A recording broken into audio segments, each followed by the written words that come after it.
ஓம் முருகா போற்றி, கந்தா போற்றி, கடம்பா போற்றி, கதிர்வேலா போற்றி, அறுவடை வீடு கொண்ட முருகப்பெருமானே போற்றி போற்றி.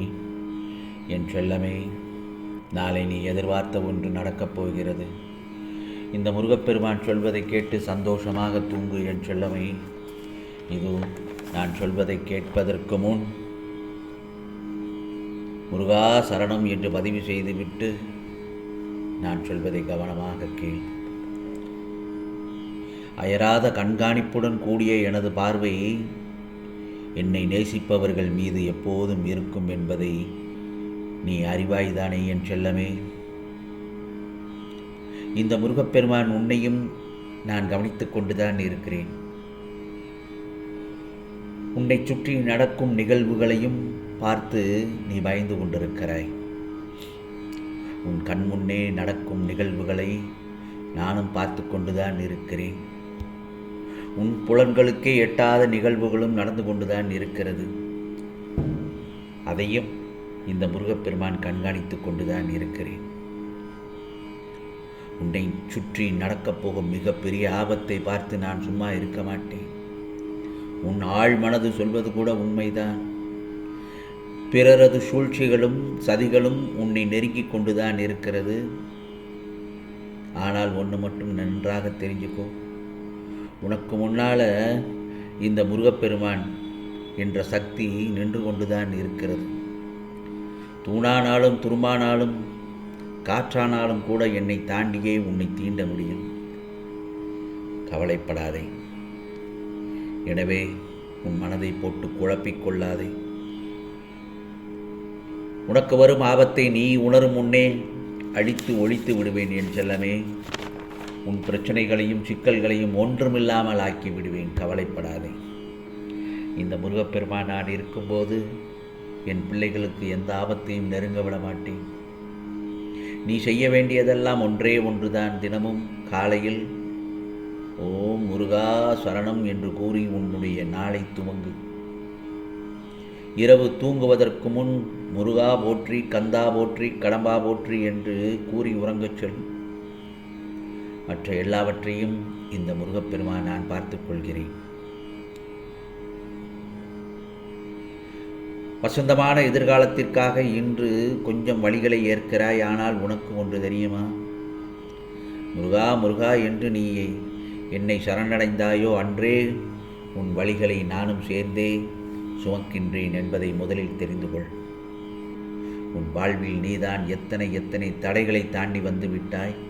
எத்தனை துன்பங்களை கடந்து வந்துள்ளாய். சொல்லில் அடங்காத இன்னல்களையும் இடர்களையும் கடந்து வந்துள்ளாய் தானே. அத்தனைகளையும் எதிர்த்து போராடிய நீ இன்று ஏன் சோர்ந்து விட்டாய்? முருகா, எனக்கு மட்டும் ஏன் இவ்வளவு வலிகள்?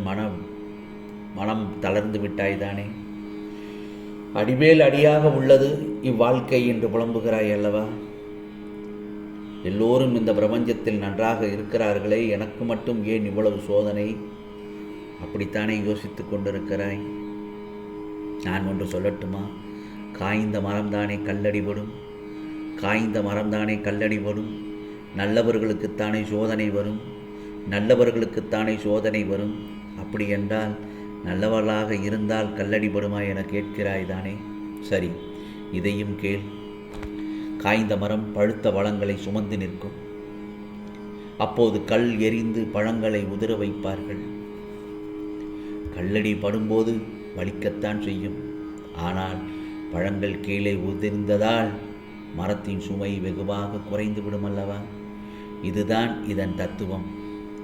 இன்று நல்லவனாக இருப்பதால், அதாவது காய்ந்த மரமாக இருப்பதால் உன் முன் ஜென்ம பாவங்களான பழுத்த பழங்களால், கல்லடி என்ற சோதனைகளால் உதிர்க்கப்படுகின்றன.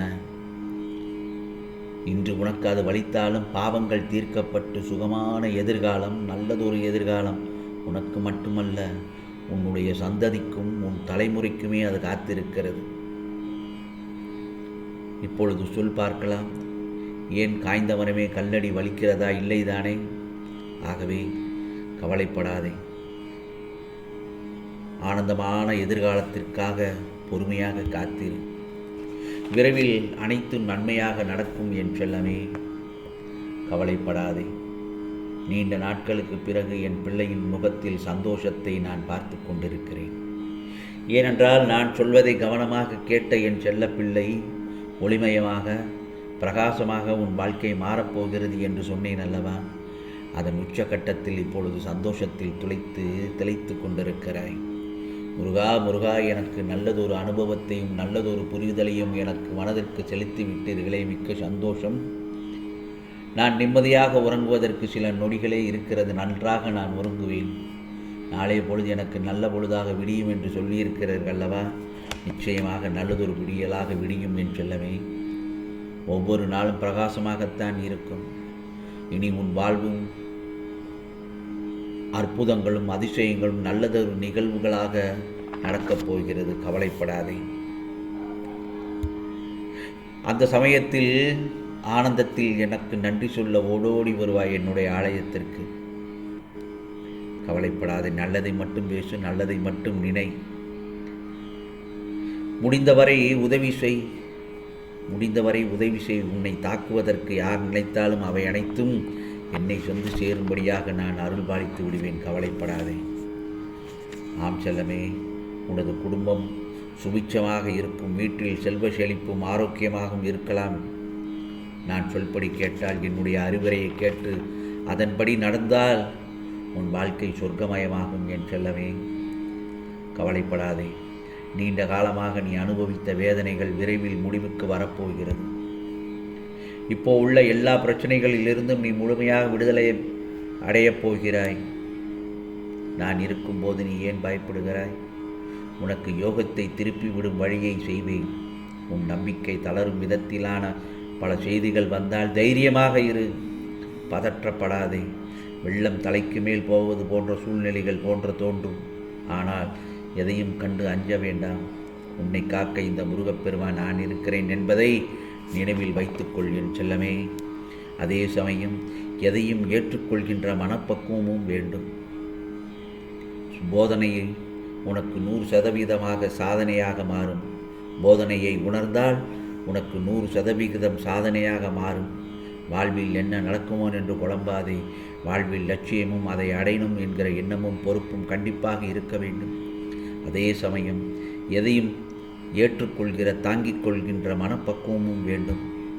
உனக்கென்ன விதிக்கப்பட்டது நிச்சயம் உன்னை வந்து சேரும் என் செல்லமே. முதலில் அதை புரிந்து கொள். உன் உழைப்புக்கு நிச்சயமாக வீண் போகாது. அதற்கேற்ற பலன் நிச்சயமாக கிடைக்கும். நாளை நீ எதிர்பார்த்த ஒன்று நடக்கப் போகிறது. சந்தோஷமாக தூங்கு என் செல்லமே. இது முருகப்பெருமானின் அருள் வாக்கு. உனக்கானதெல்லாம் நிச்சயமாக நல்லது நடக்கும். நல்லது மட்டுமே நடக்கும். அதுவும் நன்மையாகவே இருக்கும். ஓம் சரவண பவ. ஓம் சரவண பவ. ஓம் சரவண பவ.